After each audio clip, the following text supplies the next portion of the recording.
গ্রামের ৮-১০টা সাধারণ ঘরের মতো আমার পিছনে যে ঘরটি দেখতে পাচ্ছেন সেটিও একটি সাধারণ টিনের ঘর। তবে এই সাধারণের ভিতরে লুকিয়ে আছে অসাধারণ কোনো কিছু, কারণ এই ঘরটি হচ্ছে দোতলা। গ্রামের সাধারণ জীবনের কিছু শখের ব্যাপার সবসময় আমাদের মুগ্ধ করে। আজ আমরা নিয়ে এসেছি এমন এক টিনের ঘরের গল্প, যেটি দোতলা শখের ঘর হিসাবে তৈরি করেছেন একজন গ্রামের মানুষ। চলুন তার এই অনুপ্রেরণাদায়ক কাজের পিছনের গল্প শুনি।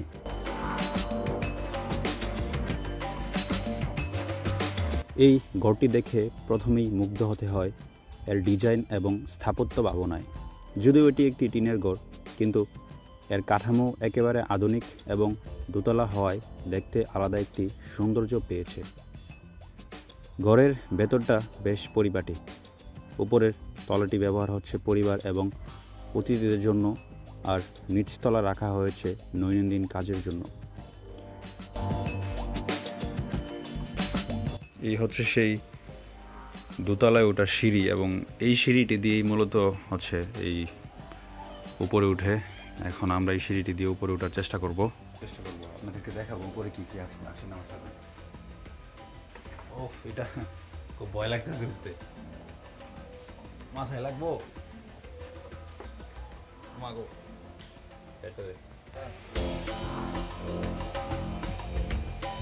এখানে উঠতে আমার খুব কষ্ট হইতেছে মাগো।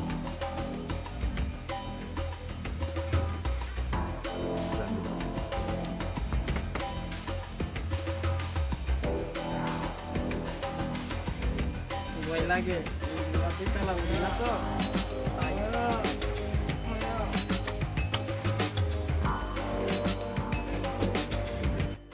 আমরা এখন ঘরের ভিতরে আছি, আর এই ভিতর থেকে যদি আপনাকে বাইরের পরিবেশটা দেখাই, এই হচ্ছে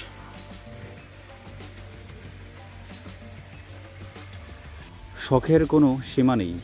এই দোতলা টিনের ঘর সেটারও এক অনন্য উদাহরণ। এটা শুধু একটি ঘর নয়, এটি আমাদের শেখায় যে স্বপ্ন যদি সত্য করার ইচ্ছা থাকে, তাহলে সীমাবদ্ধতাও জয় করা যায়।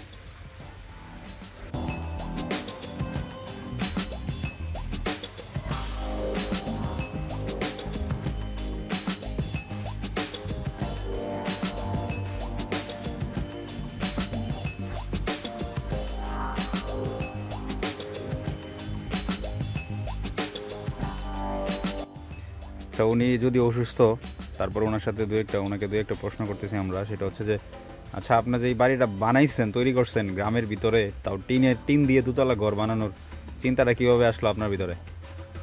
নিজে নিজে ওই কথা করে নিজে নিজে এটা স্টার্ট দিয়ে দেখলাম আর হবে কি না, বুঝতেছি হবে, ভালোই হয়েছে।